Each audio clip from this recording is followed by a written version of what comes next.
a Giovana, a Amazona Arquearia Amazona. Trouxe a Giovana aqui para falar um pouco dessa modalidade que está bombando no Brasil agora, né, Giovana? Tá, sim, muita gente tem curiosidade de conhecer, e o Robson, a Sandra também queremos conhecer tanto a arquearia, mas também sobre como você entrou nesse mundo do cavalo. Então, se apresenta aí para a gente. Boa noite, pessoal. Obrigada pelo convite. Um prazer estar aqui com vocês. Bom, eu sou engenheira florestal, sou da área ambiental, atuo há 25 anos na área ambiental. Minha família não vem do cavalo, então sempre meio que foi uma coisa muito perigosa para minha família, assim, quando eu falava que queria montar, que tinha interesse na equitação. Então eu só pude começar a equitação com 30 anos, quando eu já tinha recurso para pagar as aulas, era independente, morava em São Paulo, enfim. Então, há muitos anos atrás eu comecei na equitação, já há mais de 15 anos, não calcule a idade, né? E ali eu percebi que esses animais eram muito especiais, né? E que eu tinha uma relação maior do que simplesmente a esportiva, né? E também percebi que muitas vezes as pessoas tratavam esses animais com uma certa indiferença, como se fosse uma moto, né? Montei e fui embora. Então eu comecei a me interessar pelo comportamento animal, ir um pouco além. E tudo começou com um tombo, né? Eu tomei um tombo bem forte. Eu praticava hipismo e o meu filho era pequenininho, e daí eu pensei, não, essa coisa do cavalo refugar, saltar, parece que o perigo aumenta, não é para mim.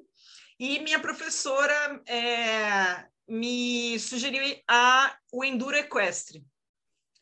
Inclusive, na época, eu fui campeã paulista e tudo. E no enduro equestre, nesse tempo de 3, 4, 5 horas que você fica com o cavalo, eu comecei a ver a magia do cavalo, quanto ele te entende, quanto você forma um conjunto, quanto você olha para um lado, ele já vai junto, você não precisa nem dar o comando. Eu falei, nossa, que ligação louca, né, entre o ser humano e o cavalo. Mas na época, essa questão de conexão com cavalos, coach com cavalos, eu nem imaginava o que era, né? E muitos anos depois é que eu fui pesquisar. Então, alguns anos atrás, eu comecei a arquearia montada, já faz 6 anos. E ali eu senti um apelo muito forte em mais atrás de etologia, mais atrás de estudos sobre o cavalo, entender melhor, até porque na arquearia montada, para quem não sabe, a gente larga a rédea, ou até faz beatless, faz um trabalho completamente livre do cavalo. Então, é claro que tem um condicionamento do cavalo, mas é total harmonia entre o cavaleiro, a amazona e o cavalo. Então, assim, eu falei, nossa, cada vez eu estava mais perto dessa conexão, né? Então, a arqueria montada, eu comecei há 6 anos atrás, comecei a ter um despertar para esse esporte ancestral e fui atrás disso na internet, buscando vídeos, e descobri um treinador no Texas. No Brasil, eu não estava achando informação sobre isso, apesar de já existir na Escola de Desempenho de Equitação já há mais de 25 anos, eu não encontrei informação na época e fui fazer um treino com esse treinador chamado Trey Schlichting, do Texas, que é um dos melhores do mundo. E ali eu me apaixonei, né? E voltei para o Brasil e comecei a achar os malucos no Brasil que faziam a modalidade.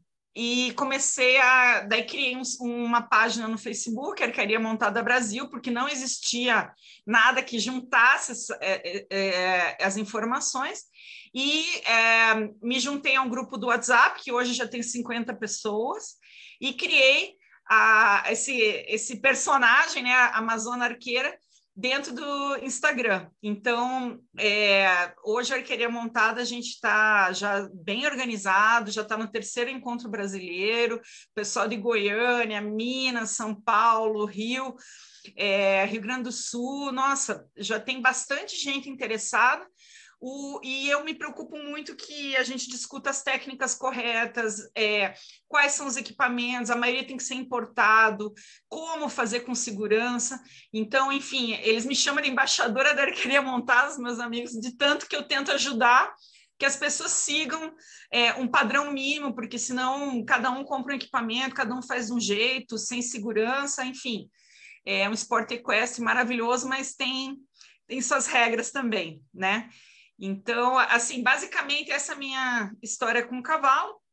E também de um outro tombo que eu caí recentemente, quer dizer, recentemente, antes da pandemia, eu senti que aquele tombo me trouxe alguns traumas, inclusive não só relacionados a cavalo, mas relacionados a receios intrínsecos mesmo, medos e do desconhecido, e eu comecei a falar, nossa, preciso trabalhar isso para voltar a ter uma relação boa com cavalos, que eu comecei a ter medo de cavalo há uns 2 anos e pouco atrás, medo mesmo, assim, um trauma, e daí eu falei, como que eu amo tanto, estou fazendo um esporte que até é perigoso e tudo, e como é que agora eu estou com esse pânico, né?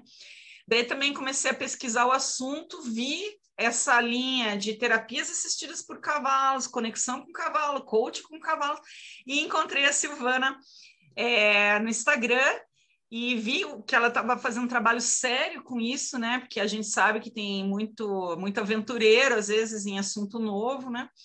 E entrei em contato e fui uma das primeiras aí a fazer o trabalho de conexão, de imersão com a Silvana. Silvana, se você quiser contar um pouquinho, acho que é interessante.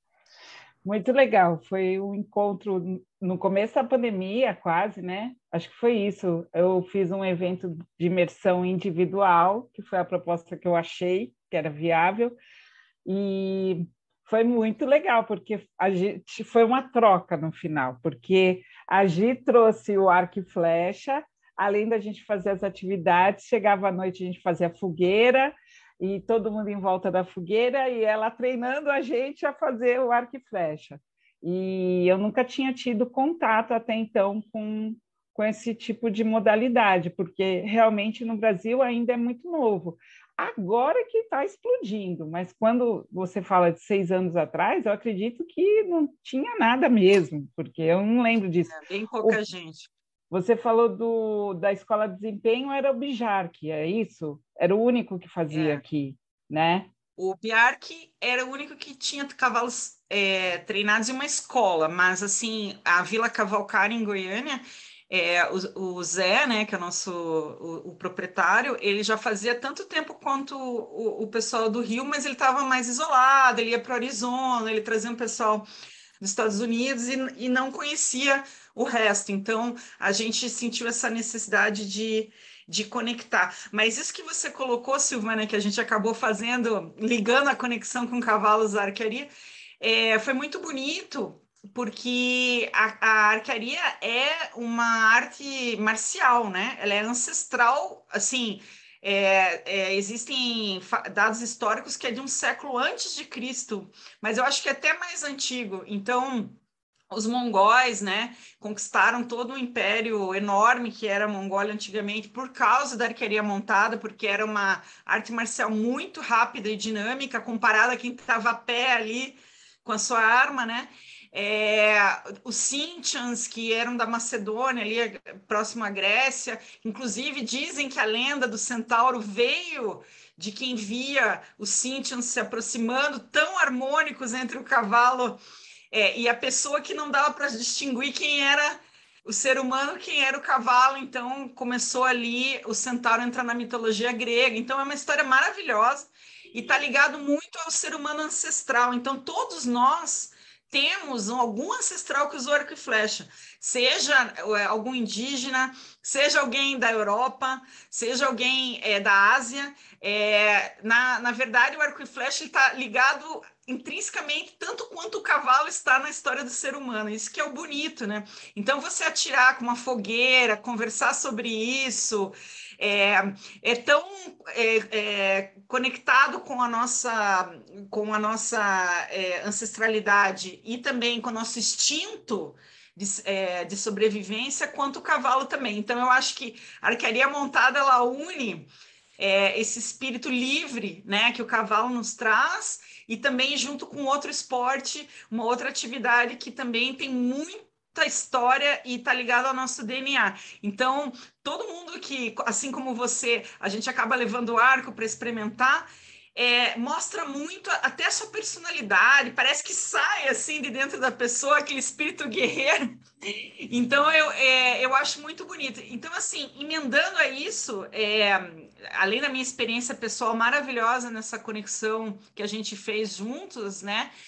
Liberando traumas, conversando sobre o efeito sistemático do cavalo, a arqueria a gente colocou junto com a conexão com cavalos, numa outra iniciativa chamada Escola de Heróis, né? Então, junto com um terapeuta, com uma ecoterapeuta, com o conhecimento que a Silvana me transmitiu sobre conexão com cavalos, com o conhecimento do livro de coach com cavalos, que é esse livro maravilhoso, a gente uniu coisas aparentemente doidas, quer dizer, que não parecem que não tem conexão, né?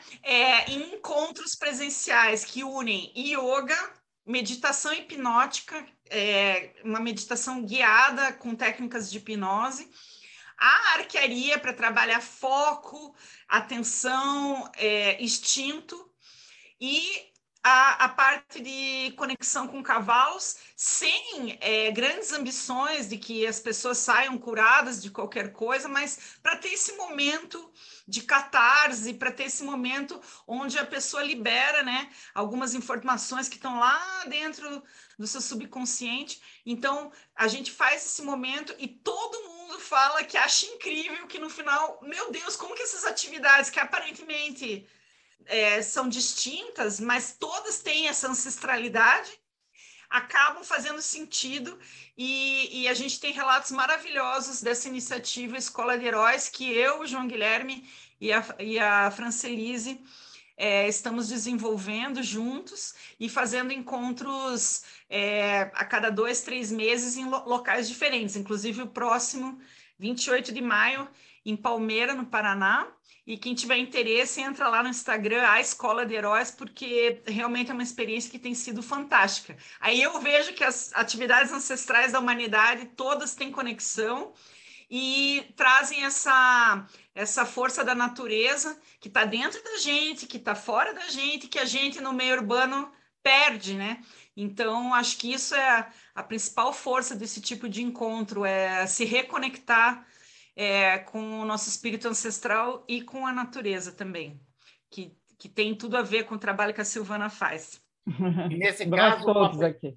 Uma pessoa que não sabe montar, mas que tem interesse em entrar no mundo do cavalo, pode participar disso ou necessariamente ela tem que ter habilidade de monta para poder desenvolver? Uma pessoa que, de repente, é curiosa e quer se meter nesse mundo. Fala um pouquinho sobre essas, digamos, os pré-requisitos para participar. Você está falando da Escola de Heróis ou da arquearia montada? Arquearia montada. E depois você fala da Escola de Heróis também, porque acho que é legal para as pessoas terem uma ideia. Tá. Na arquearia montada, muita gente me procura, e quem não tem muita vontade de fazer já desiste antes de começar. Por quê? Porque o que a gente indica? Primeiro, como você tem que largar a rédea e trabalhar muita confiança, a gente fala, gente, vai fazer equitação. Se você nunca lidou com um cavalo, primeiro faça equitação. Nem tente fazer as duas coisas. E eu sempre indico fazer uma aula de arquearia, de preferência oriental, que o pessoal do Pacua, o pessoal do Kyudo ensina no chão. Ou seja, trabalhar os dois esportes totalmente distintos, as duas atividades separadas. e a partir de 1, 2 anos juntar. Porque é possível fazer junto? Tem escolas que ensinam. Mas eu não concordo em colocar logo de cara, porque eu acho muito arriscado. Se a pessoa já tem muito conhecimento de equitação, né? Como foi o caso da Marina Servato, que em 3 semanas foi direto para o campeonato, mas que é uma amazona formidável, já estava treinando no chão, o arco, é possível até a pessoa já sair fazendo muitas coisas, mas atividade, os campeonatos e o fim da atividade é no galope. Inclusive, algumas pistas são quanto mais rápido, melhor, como a pista coreana, tem que fazer em menos de 14 segundos. Caramba. Então, sim, no Brasil a gente nem chega ainda totalmente nos níveis internacionais, né? Que é super rápido, a gente está paulatinamente chegando lá, já tem esportistas nesse nível, mas então assim, a gente não quer arriscar a vida de ninguém, mesmo que a pessoa fale, não quero galopar, só quero atirar o passo e o trote, beleza, mas o equilíbrio tem que ser muito bom nas pernas, tem que ser muito conectado. Então, eu indico fazer as atividades separadas e muita força de vontade, porque não, é um dos esportes mais complexos que eu já vi, assim, porque, olha, a gente fez um campeonato agora na Conexão Equestre, em Bragança, e estava ventando, mas o vento parecia um furacão. E a flecha voa, né? Ela é leve. Então, isso fez diferença no resultado de todo mundo. O cavalo contra o vento, a gente contra o vento. Então, assim, tantas variáveis. A tua velocidade, o teu foco naquele dia, tem dia que você vai diferente no resultado. A tua concentração, o cavalo estar bem treinado, ele não pode te atrapalhar, né? Tem que estar fluindo. Então, muitas variáveis. Eu aconselho fazer os esportes em separado primeiro. Excelente. E no caso do herói, da Escola de Heróis? A Escola de Heróis. A Escola de Heróis é aberta a todos porque não existe uma atividade perigosa, né? A arquearia, a gente ensina a metodologia, a técnica de puxada oriental, que é puxada com o dedão, né? Porque a clássica europeia é com 3 dedos. A gente ensina a mais antiga, que é com o dedão. Mas não importa tanto se a pessoa está fazendo a técnica correta, ela é muito mais para abrir o lado instintivo, para abrir a questão de foco. E o que eu percebi nos últimos 3 eventos da Escola de Heróis, que a arquearia reflete a personalidade da pessoa. A pessoa mais medrosa, mais fechada, ela às vezes nem puxa o arco direito, ela tem medo que a corda bata no braço, ela fica às vezes tremendo. Aquela pessoa mais arrojada nem escuta a explicação, já sai atirando. Então, mostra muito quem a pessoa é, sabe? É muito interessante, assim. Eu tenho feito uma análise até de personalidade baseada na arquearia, dá até para escrever um livro. Mas não exige nada, porque é um momento, o foco é um momento de autodescoberta, então qualquer um pode participar. Mas essa arquearia na Escola de Heróis não é montado, né? É do chão. Não, é no chão. É no chão, e o momento com cavalos é também apenas uma interação parecida com as que você faz, né? Com cavalos de ecoterapia, que são cavalos super calmos, então, assim, o risco é bem pequeno, e a gente está junto, acompanhando, então é bem um momento de relaxamento, um momento terapêutico, sem risco nenhum, então é bem tranquilo. Legal. Claro que tem pessoas, né, a Silvana sabe, que tem medo de cavalo, do animal em si, né, do tamanho, do que ele representa. Tem pessoas que estão bem tranquilas, entram na arena, já começam a chorar, só de pisar na arena. Então, acho que o coach, o orientador, o guia ali, tem que também ter todo esse cuidado, né? E um outro cuidado que a gente tem é de não sair deduzindo coisas que podem não ser reais, que podem estar ligadas ao comportamento do animal, ou que também a gente não sabe. Então, a gente deixa muito a pessoa falar o que ela está sentindo, né? Guiar conforme... e cada um é um caso bonito, né, de interação. Assim, a gente faz interações individuais durante todo o evento, assim, é bem, bem bacana. Vamos deixar a Sandra falar um pouquinho agora. Vamos. Fala. Eu fico imaginando qual que é o perfil das pessoas que buscam essa modalidade da arquearia montada. Como você já vem, né, fazendo essa análise, né, de personalidade, quem está vindo para a arquearia montada nesse momento? Olha, a gente até brinca que esse clã que se formou de pessoas que vieram atrás e levam a sério, que a gente foi de algum exército ancestral ou a gente se encontrou em algum lugar, porque somos pessoas muito parecidas, assim, é um perfil de pessoas aventureiras, pessoas que amam a natureza, abertas ao risco, né? E pessoas que vivem muito intensamente. Então, assim, as profissões são muito diferentes.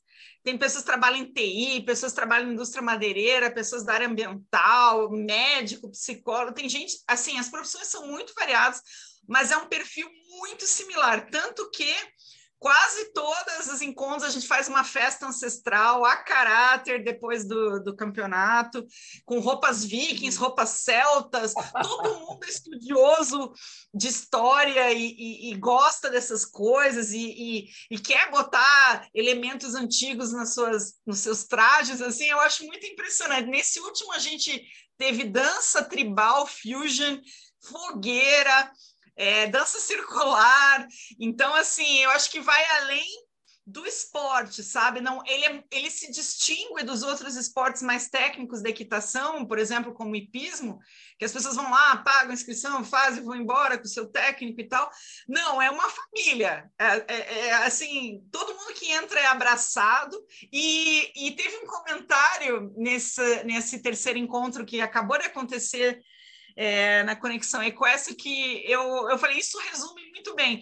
Uma pessoa da plateia falou assim, nossa, os competidores estão se ajudando, porque um ia buscar a flecha do outro, o outro segurava o cavalo, assim, como no esporte, que você tem que buscar flechas, tem que contar tempo, tem que segurar o cavalo, ajudar, todo mundo se ajuda, e ainda dá dicas, olha, faça assim, faça assado, mesmo que você perca, né, colocações fazendo isso, as pessoas se ajudam, então eu acho que é muito mais que um esporte, assim, eu falo que é uma atividade ancestral mesmo.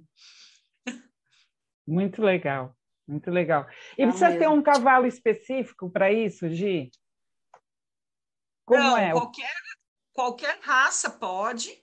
Inclusive, a gente foi usado cavalos bem grandes ali, que a Conexão Equestre ela é bastante ligada a cavalos de hipismo e de enduro, são cavalos altos, né?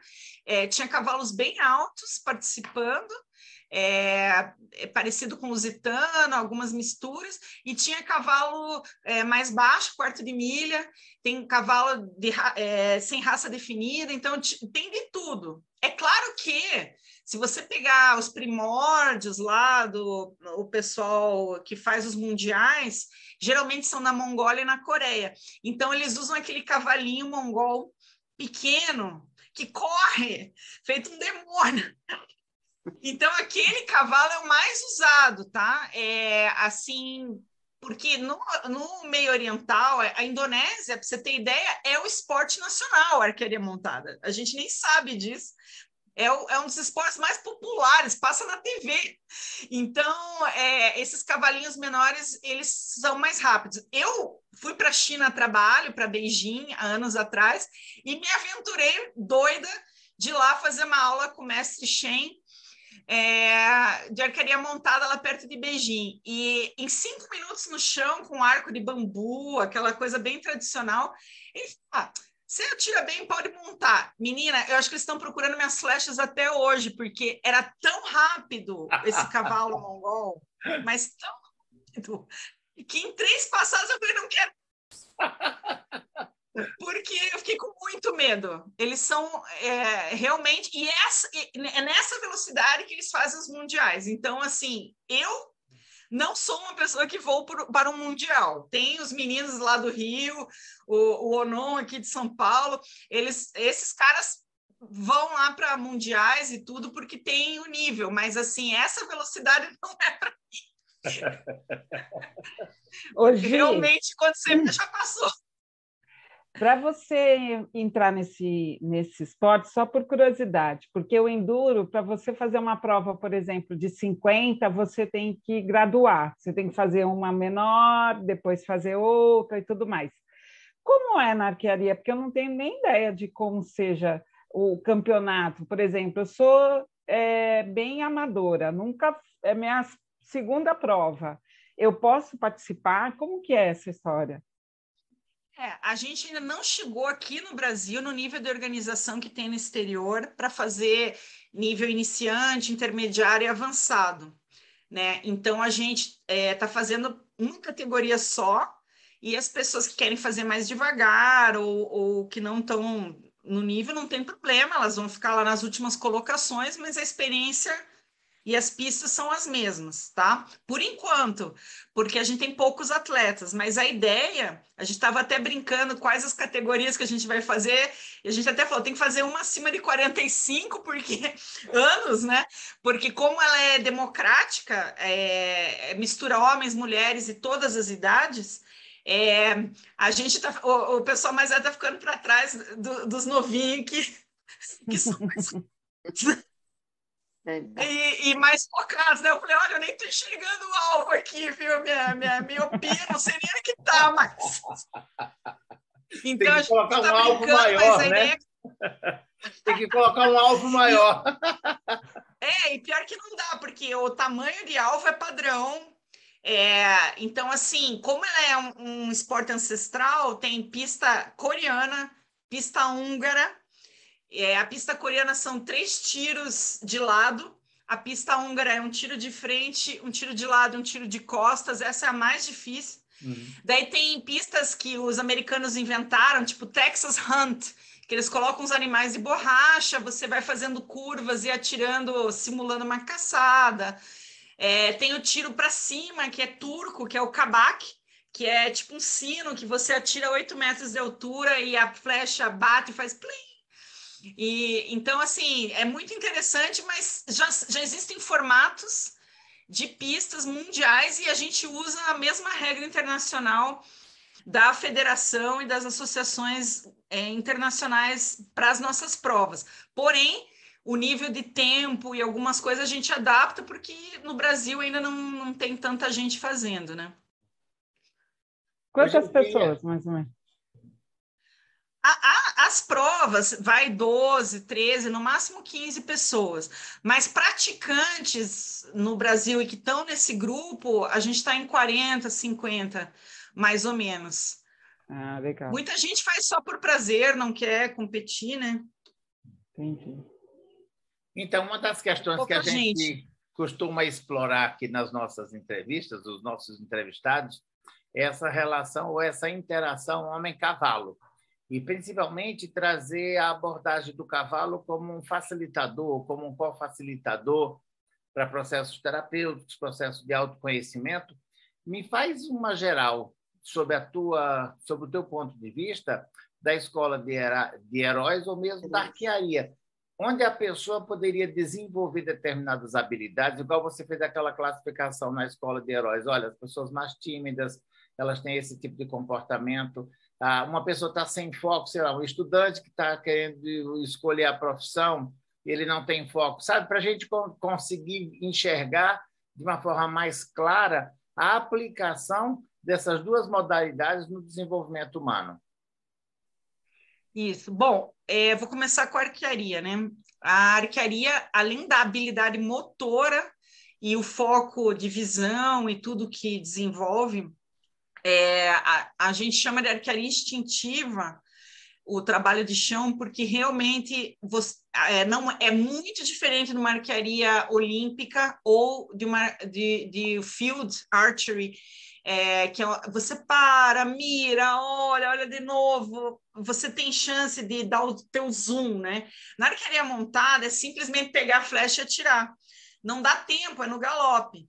Então, como é em velocidade, é muito instinto. O teu corpo, claro que tem que ter a técnica, mas ele fica automático. E para chegar nesse automático e já calcular a velocidade de cavalo, vento, onde que está o alvo, tudo tão rápido, ele aciona esses mecanismos instintivos do ser humano. Então, é mais ou menos quando vem uma cobra te atacar, você nem tinha visto e você dá um pulo, né? Então, o que é isso? É o instinto de sobrevivência, falando muito rápido. Então, a arquearia, ela realmente dá muita... ela aciona esse lado, e depois você tem que controlar esse lado, porque a gente não é só instinto, a gente tem um lado mental, né? E quando a pessoa é muito instintiva, às vezes ela coloca um nervoso, uma energia muito forte, e a gente observou, inclusive, nesse campeonato, que os cavalos sentem isso e saem feito louco, né? Porque a energia da pessoa está tão ligada, tão pilhada, que às vezes afeta o cavalo. Então, a gente usou todo o conhecimento. Não sei se vocês conhecem o Fernando Del Santo, ele tem um trabalho lindo de arquearia meditativa. Ele nos acalmou, ele ficou 1 hora com a gente fazendo exercício de respiração, arquearia instintiva, um trabalho de relaxamento para que a gente fosse... E todo mundo foi melhor no campeonato quando houve essa introdução antes. Que maravilha! Porque realmente a energia é boa, mas quando é demais, e o cavalo sente tanto isso, que às vezes pode prejudicar a performance, né? Às vezes dispara, enfim, você não quer também que perca o controle. Então, esse trabalho de autocontrole, junto com o instinto, foi muito nítido na arquearia montada. Agora, na Escola de Heróis, nesse trabalho de conexão, eu achei, estudei tecnicamente tudo que a Silvana trouxe, os livros, troco informação com a Alia Riada,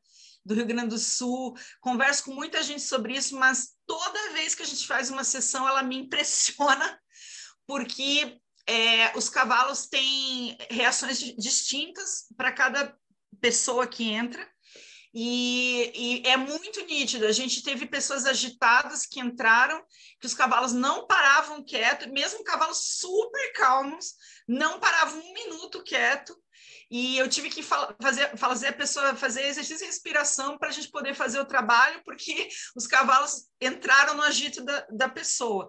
E tive pessoas que são yoginis, que super zen, que os cavalos quase morriam, assim, os 3 cavalos, assim, tipo, quase dormiram quando a pessoa entrou. Eu falei, meu, que efeito zen é esse? Automático. Então, assim, eu realmente fiquei impressionada com essa parte do reflexo da energia da pessoa no cavalo e vice-versa. Tem pessoas que choraram muito, que expuseram questões que estavam arraigadas, que nem elas sabiam que aquilo estava machucando, só de entrar naquela manada, naquele sistema. Então, todas as vezes me impressionou. Eu acho que essa questão da terapia assistida por cavalo, seja qual for a modalidade, a forma de fazer, além de ser lindo, tem algo de inexplicável, assim, tem questões psicológicas, técnicas, etologia, mas tem uma parte que eu não consegui explicar, não vou chamar de magia, mas que realmente entra uma ressonância entre a alma, o coração da pessoa e do cavalo, que não dá para explicar. A gente teve pessoas que foram circundadas pelos cavalos e ficaram no meio de arrepiar, assim, os cavalos quietos ali se concentrando, que não tem como explicar por que eles fizeram esse círculo em volta daquela pessoa, né?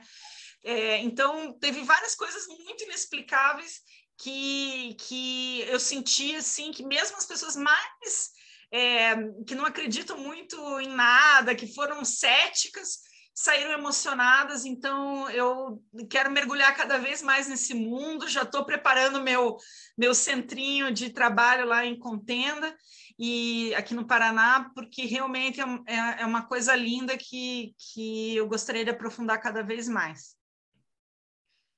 Muito legal. E no caso da Escola dos Heróis, como que você percebe? A mesma coisa ou você vê diferente? A Escola de Heróis... Então, o trabalho de conexão a gente faz dentro da Escola de Heróis, mas eu acho que todo esse preparo que o nosso terapeuta João Guilherme faz de começar com yoga, meditação, fazer a hipnose guiada, fazer um trabalho de trabalhar o propósito da pessoa e depois ir para o cavalo ajuda muito a preparação.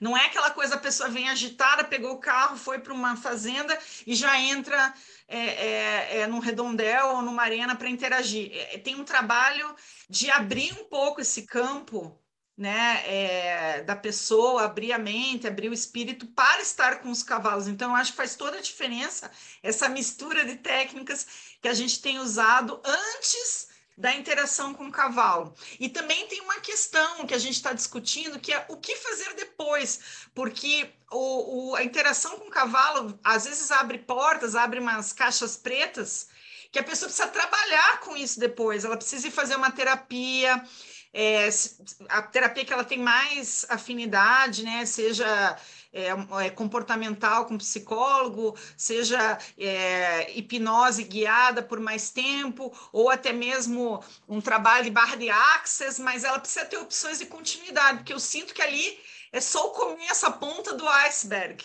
Acaba liberando questões que ela precisa trabalhar depois, né? Então, esses encontros que duram 1, 2, 3 dias, eles são curtos para tudo que a pessoa precisa trabalhar depois. Então, acho que precisa ter uma continuidade. Com certeza. Você sente isso também, Sandra? Sim, com certeza. Estou aqui super curiosa, querendo conhecer essa escola de heróis. Aí. 28 de maio em Palmeira, vem para cá. Nossa convidada, Sandra. Tá pertinho, hein, Sandra? Eu pertinho queria mesmo, hein? Então, você tem que ir, Sandra. Eu sou louca para ir. Eu vivo falando para Gil. Uma hora eu vou. Porque deve ser demais. Deve ser incrível. Você devia incluir as pinturas também, lá na Escola de Heróis. Nesse trabalho da Escola de Heróis, né? Você percebe o que reverbera nos participantes e como é para a equipe. Como que é o trabalho da equipe? O que você percebe na equipe que está desenvolvendo esse projeto? Olha, a gente, eu e o João Guilherme, começamos com a ideia faz uns 2 anos e eu sou engenheira, né? Engenheira florestal, trabalho com projetos internacionais, sou muito metódica e sistemática. Eu falei, mas como que isso vai dar certo e tal? E desde o começo me surpreendeu o quanto flui naturalmente, inclusive de um especialista para outro, como as coisas se complementam, né? O João com o lado de terapeuta, que atende todo dia pessoas, né? Eu até o meu conhecimento de meio ambiente, de questões naturais, também abre interpretações diferentes. A Fran, que é ecoterapeuta, que lida basicamente com crianças, mas que também tem uma percepção aguçada das pessoas. Então, assim, quando termina, se fala assim, meu Deus, a gente nem treinou, né? Tipo, a gente só fez uma programação juntos, mas casaram as modalidades todas juntas e deu tudo certo. Agora, o que eu sinto, que também é uma coisa que a gente precisa desenvolver, é uma autoproteção para nós, como os facilitadores, não levar para casa essa energia de alguns problemas que surgem. Eu sou muito sensível, eu confesso que depois do evento eu fiquei uns 3 dias um pouco mal. Eu acho que eu absorvi algumas questões das pessoas que estavam participando. Assim. Então, o meu nível energético mudou um pouco. Então, agora eu sei que depois disso eu é que tenho que fazer um reiki, uma yoga, para não internalizar, porque eu tenho essa tendência de internalizar e querer ajudar e acabo pegando para mim, né? Então, mas a gente cresceu muito como pessoa, vendo o quanto essas técnicas que a gente misturou podem ajudar no crescimento pessoal de cada um. E a gente teve relatos fantásticos, assim, após os encontros. Muito legal. E se as pessoas quiserem mais informações, como é que elas conseguem te encontrar? No YouTube ou no Instagram? Deixa seu Instagram aqui com a gente. Então, esse trabalho da Escola de Heróis é @a Escola de Heróis, tudo junto, no Instagram.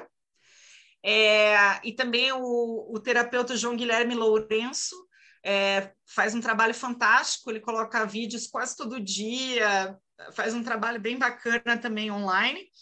No Instagram eu estou como @AmazonArqueira, tudo junto. E no Facebook a gente tem uma página Arquearia Montada Brasil, onde a gente coloca fotos, vídeos, explicações, o que está acontecendo no mundo sobre arquearia montada. Então, tem bastante trabalho aí de mídia nas horas vagas, para sempre tentar trazer informações e fazer um trabalho bastante sério, né? Porque eu acho que se a gente não leva informação para as pessoas, dá a impressão que, não, queremos inventar moda. Não, é um trabalho sério, existem pessoas que se especializaram, que estão há anos estudando o assunto, e essas misturas que a gente faz não são aleatórias, né? Tem um sentido aí. Muito bom mesmo, Gi. E aí? Então, e aí nós gostaríamos vamos fazer arquearia lá no Paraná? Vamos embora. Eu vou fazer no solo, porque eu acho que eu não tenho essa habilidade toda para montar nessa velocidade, não. Se não cair eu para um lado, o cavalo para o outro. Começa devagar, né? Ô, Gi, qual que é o próximo encontro de arquearia? Você já tem data? Arquearia montada a gente está organizando ainda, mas provavelmente vai ser na Vila Cavalcari, em Goiânia, em novembro. A gente sempre tenta fazer em feriados, porque todo mundo trabalha em outras coisas, né? Para a gente poder ter um dia de treino e 2 dias de competição. Isso. Muito bom, Gi. Muito bom. Agradeço todas essas suas informações, que eu acho incrível. E às vezes falta mesmo da gente querer saber, né? E não tem acesso. E é muito bom ter você aqui dando esse acesso para a gente, para todas essas pessoas que amam cavalos, que são loucas por cavalos, que é muito interessante. Vocês repararam que tem algumas falas que são de todos. É verdade. Não é? Pessoas que gostam muito de cavalos, não entendem como é que se envolveu com isso. Muita gente que tem vindo aqui no podcast não tem referência família. De cavalo, família, não vem de uma família do cavalo. Vocês percebem isso, que é muito recorrente? Só quem está chegando, né? Acho que o que nos une é a paixão, chamado, né? Eu acho que existe um chamado, né? Eu não sei, eu acredito muito em DNA ancestral, assim. Eu acho que existe um chamado natural das pessoas do cavalo que uma hora elas vão se deparar com isso naturalmente, né? No meu caso, eu fiquei pensando a vida inteira que eu queria. Fui morar em São Paulo, né? Trabalhar com engenharia florestal. A minha vizinha, comentei com ela, é meu sonho aprender a montar direito e fazer aula e tal. Dela assim, poxa, minhas 3 irmãs são professoras de equitação aqui em Guararema, tem uma hípica, quer dizer, era minha vizinha de porta, né? E hoje essa hípica dá aula de arquearia montada também, que é a hípica Sapucaia. E então, assim, uma coisa leva a outra. Eu acho impressionante o quanto as histórias do cavalo, assim, são até doidas, assim, você fala, não é possível que toda essa galera acaba se conhecendo, parece coisas de outra vida mesmo, eu acho fantástico isso. Maravilha. Então, querida, muitíssimo obrigado pela sua contribuição e a gente se vê no próximo episódio. Um beijo, tchau! Obrigada, tchau, pessoal.